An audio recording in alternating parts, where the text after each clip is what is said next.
Hello ನಮಸ್ಕಾರ ವೀಕ್ಷಕರೇ, ನಾನಿವತ್ತು ನಿಮ್ಮ ಜೊತೆ ಆಲೂ ಮಸಾಲೆಯನ್ನು ಸೇರಿಸಿದಂತಹ ಈ ಸ್ಪೆಷಲ್ ಬದನೆಕಾಯಿ ಎಣ್ಗಾಯಿ ರೆಸಿಪಿಯನ್ನು ಶೇರ್ ಮಾಡ್ಕೊಳ್ತಾ ಇದ್ದೀನಿ. Welcome to Uma Rao kitchen. ನಾನಿಲ್ಲಿ ಒಂದು ಅರ್ಧ ಕೆಜಿ ಆಗೋಷ್ಟು ಬದನೆಕಾಯಿ ತೊಗೊಂಡಿದ್ದೀನಿ. ಇದಕ್ಕೆ ನೀವು ಆಲೂಗಡ್ಡೆಯನ್ನು ಸೇರಿಸಿದಿರಿ ಅಂತ ಯಾರಿಗೂ ಗೊತ್ತೇ ಆಗೋದಿಲ್ಲ, ಅಷ್ಟು ಚೆನ್ನಾಗಾಗುತ್ತೆ. ನಾನೀಗ ಒಲೆ ಮೇಲೆ ಒಂದು ಬಾಣಲೆಯನ್ನು ಇಟ್ಕೊಂಡು ಅದಕ್ಕೆ 2 ಸೌಟ್ನಷ್ಟು ಎಣ್ಣೆ ಹಾಕ್ಕೊಂಡು ಅದಕ್ಕೆ ಸಾಸಿವೆ ಹಾಕ್ಕೊಂಡಿದ್ದೀನಿ. ಅದರ ನಂತರ ಕರಿಬೇವು ಮತ್ತು ಸಣ್ಣಗೆ ಹೆಚ್ಚಿದ ಈರುಳ್ಳಿಯನ್ನು ಹಾಕಿ ಬಾಡಿಸ್ಕೊಂಡಿದ್ದೀನಿ. ನಾನು ಫಸ್ಟ್ ಟೈಮ್ ಹೀಗೆ ಆಲೂ ಮಸಾಲೆಯನ್ನು ಸೇರಿಸಿ ಈ ಎಣ್ಗಾಯಿ ಟ್ರೈ ಮಾಡಿರೋದು. ಇದು ತಿನ್ನಲಿಕ್ಕೆ ತುಂಬ ಚೆನ್ನಾಗಿತ್ತು. ಅದಕ್ಕೋಸ್ಕರ ನಾನು ಈ ರೆಸಿಪಿಯನ್ನು ನಿಮ್ಮೆಲ್ಲರ ಜೊತೆ ಶೇರ್ ಮಾಡ್ಕೊಳ್ತಾ ಇದ್ದೀನಿ. ಈಗ ಇದಕ್ಕೆ ನಾನು 3 ಟೊಮೆಟೊ ಕಟ್ ಮಾಡಿ ಸೇರಿಸಿದ್ದೀನಿ. ಈಗ ಮಿಕ್ಸರ್ ಜಾರ್ಗೆ ಒಂದು 2 ಸ್ಪೂನಷ್ಟು ಹುರಿದ ಶೇಂಗಾಕಾಳು, ಒಂದು 2 ಸ್ಪೂನಷ್ಟು ಹುರಿದ ಎಳ್ಳು, ಹಾಗೆ ಒಂದು 2 ಸ್ಪೂನಷ್ಟು ಒಣ ಕೊಬ್ಬರಿ ಹಾಕಿ ಇದನ್ನು ಮಿಕ್ಸಿ ಮಾಡ್ಕೊಂಡಿದ್ದೀನಿ. ನಾನಿಲ್ಲಿ ಇದೆಲ್ಲವನ್ನು ಬರೀ ಒಂದು 2 ಸ್ಪೂನಷ್ಟು ತೊಗೊಂಡಿದ್ದೀನಿ. ಅದರ ನಂತರ ನಾನಿದಕ್ಕೆ ಮೆಣಸಿನ ಪುಡಿ, ಹಾಗೆ ಅರಿಶಿನ ಪುಡಿ ಮತ್ತು ಸ್ವಲ್ಪ ಕರಿಬೇವು, ಹಾಗೆ 1 ಸ್ಪೂನಷ್ಟು ಸಾಂಬಾರು ಪುಡಿಯನ್ನು ಸೇರಿಸಿದ್ದೀನಿ. ನೀವು ಬೇಕಿದ್ರೆ ಧನಿಯಾ ಪೌಡರನ್ನು ಸೇರಿಸಿದರೂ ನಡೆಯುತ್ತೆ. ಈ ರೀತಿ ನೈಸಾಗಿ ಪುಡಿ ಮಾಡ್ಕೊಂಡಿದ್ದೀನಿ. ನಾನಿಲ್ಲಿ 4ರಿಂದ 5 ಸಣ್ಣ ಸೈಜಿನ ಬೇಯಿಸಿದ ಬಟಾಟೆ ತೊಗೊಂಡಿದ್ದೀನಿ. ಈಗ ಈ ಬೆಂದ ಬಟಾಟೆಯ ಸಿಪ್ಪೆ ತೆಗೆದು ಇಟ್ಕೊಂಡಿದ್ದೀನಿ. ನಾನೀಗ ಈ ಎಲ್ಲ ಬಟಾಟೆಗಳನ್ನು ಹೀಗೆ ತುರಿದು ಇಟ್ಕೊಂಡಿದ್ದೀನಿ.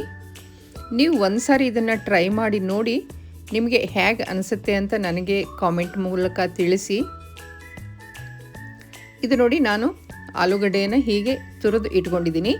ಈಗ ಇದಕ್ಕೆ ನಾನು ಪುಡಿ ಮಾಡಿಕೊಂಡಂತಹ ಈ ಮಸಾಲೆ ಪುಡಿಯನ್ನು ಇದಕ್ಕೆ ಸೇರಿಸ್ತಾ ಇದ್ದೀನಿ.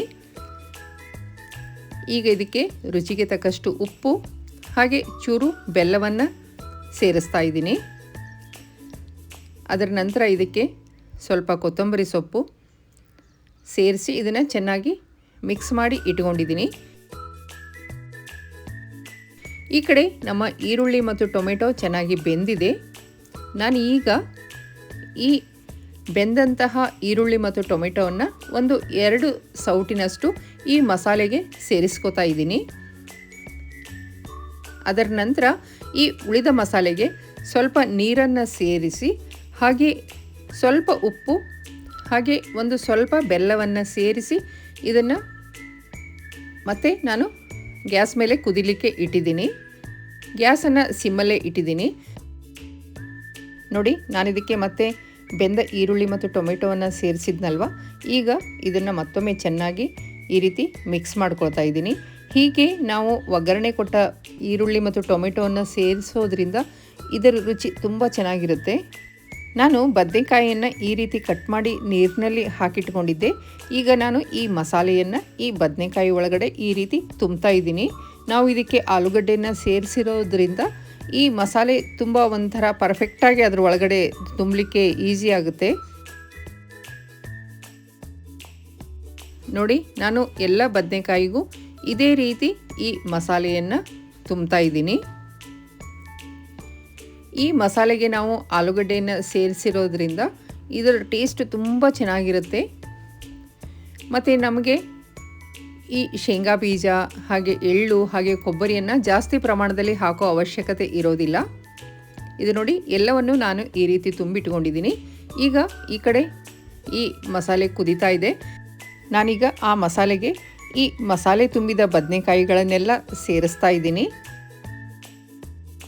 ಹೀಗೆ ಎಲ್ಲವುಗಳನ್ನು ಅದಕ್ಕೆ ಸೇರಿಸಿ ಮೇಲೆ ಸ್ವಲ್ಪ ನೀರನ್ನು ಹಾಕಿ ನಾನು ಇದನ್ನು ಮೀಡಿಯಮ್ ಫ್ಲೇಮಲ್ಲಿ ಒಂದು 5 ನಿಮಿಷ ಬೇಯಿಸಿದ್ದೀನಿ. ಅದರ ನಂತರ ಸಿಮ್ ಮಾಡಿ ಮತ್ತೆ 5 ನಿಮಿಷ ಇದನ್ನು ನಾನು ಬೇಯಿಸಿದ್ದೀನಿ. ನಿಮಗೆ ನನ್ನ ರೆಸಿಪಿಗಳು ಇಷ್ಟವಾಗಿದ್ದೇ ಆದಲ್ಲಿ ಪ್ಲೀಸ್ ಲೈಕ್ ಮಾಡಿ, ಶೇರ್ ಮಾಡಿ, ಹಾಗೆ ಸಬ್ಸ್ಕ್ರೈಬ್ ಮಾಡಿ. ಈವರೆಗೆ ಯಾರೆಲ್ಲ ಸಬ್ಸ್ಕ್ರೈಬ್ ಆಗಿದ್ದೀರೋ ಅವರಿಗೆಲ್ಲ ನನ್ನ ಧನ್ಯವಾದಗಳು. ಅದರ ನಂತರ ಮತ್ತೆ ಒಂದು ಸರಿ ಕೈ ಆಡಿಸಿ ಇದನ್ನು ಮತ್ತೆ 5 ನಿಮಿಷ ನಾನು ಬೇಯಿಸಿದ್ದೀನಿ. ಇದು ನೋಡಿ, ಈಗ ನಮ್ಮ ಬದನೆಕಾಯಿ ಒಂದು 80% ಬೆಂದಿದೆ. ಇಷ್ಟು ಬೆಂದ ನಂತರ ನಾನು ಈಗ ಉಳಿದ ಮಸಾಲೆಯನ್ನು ಅದಕ್ಕೆ ಸೇರಿಸ್ತಾ ಇದ್ದೀನಿ. ಈ ಮಸಾಲೆ ಎಲ್ಲ ಆಲ್ರೆಡಿ ಎಲ್ಲ ಬೆಂದಿದ್ದೇ ಇರುತ್ತಲ್ವ, ಹೀಗಾಗಿ ಇದನ್ನು ಕೊನೆಗೆ ನಾನು ಸೇರಿಸ್ತಾ ಇದ್ದೀನಿ. ಈ ಮಸಾಲೆಯನ್ನು ಸೇರಿಸಿದ ನಂತರ ಮತ್ತೆ ನಾನು ಒಂದು 5 ನಿಮಿಷ ಇದನ್ನು ಲೋ ಫ್ಲೇಮಲ್ಲಿ ಬೇಯಿಸಿದ್ದೀನಿ. ಇದು ಮೇಲೆ ಒಂದು ಸ್ವಲ್ಪ ಎಣ್ಣೆ ಬರಬೇಕು, ಆಗ ಇದರ ಟೇಸ್ಟು ತುಂಬ ಚೆನ್ನಾಗಿರುತ್ತೆ.